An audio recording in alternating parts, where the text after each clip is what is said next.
по улица едноставно да го прослават 1 мај, пошто тоа е празникот на работниците. Тој остана во кабинет со претседателот на владата и со нив остана да го слави. Како може овој народ да има доверба во еден таков човек или во еден таков синдикат? Сега со министерот за здравство со ова имаме и самостојни синдикати, тоа е во ред. Тоа е во ред. Има државен, има и самостојни. Како може да го негира самостојниот синдикат на клинички? Не велам дека е сјаен тој. Не знам.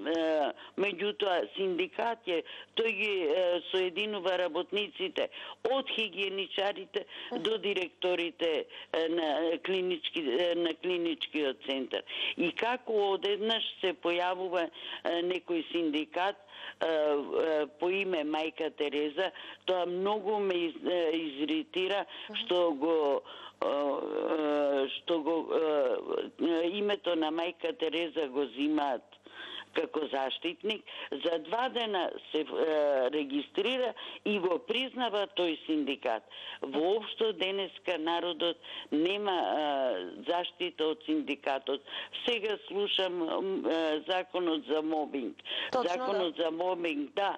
Меѓутоа, споната меѓу законот и работниците треба да биде синдикатот. Ако сакаме правилно да постапиме. Зборуваат Бранко ги продал обществените фабриките, обществените предпријатија. Во ред. И тоа е во ред. Секој кој работи прави грешка. Меѓутоа, зашто таа грешка не се поправи? Се повеќе и повеќе имаме невработени.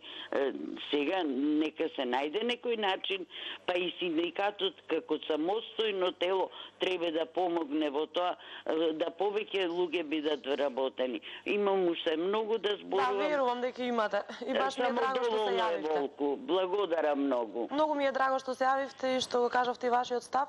Доколку имате нешто повеќе и рековте дека имате, во петок можеме повторно да се слушнеме, не е никаков проблем.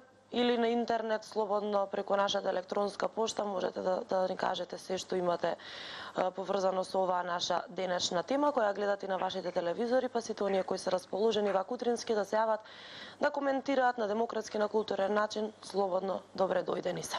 309 15 57, одиме со следниот гледач. Добро утро. Добро утро. Повелете, ве слушам. Јас сум угостител. Добро. Работам 23 години во угостителството. Сум работел од нормални луѓе до високи професионери. Так. Работен стаж од тие 23 години имам 15, а од тие 15 години имам 10. Пошто сум негде пријавен 4 сати, 2 сати и не знам како ме преговара. Так, добро. Сега моментално не можеш да се обратиш, да, например, да се пожалиш. Не си работен, не си пријавен, не си она. Да се ги добиете оние права кои сметате дека ги заслужувате како работник. Во угостителството преку лето се додава 1 сат работено. Добро. 1 час работа на угостителите. Так. Нигде не се тоа пријавува за дополнителна работа. Не, работодавците не го даваат тоа. Одмор не се зима. Работам 23 години и тегам, нигде не ми дале одмор,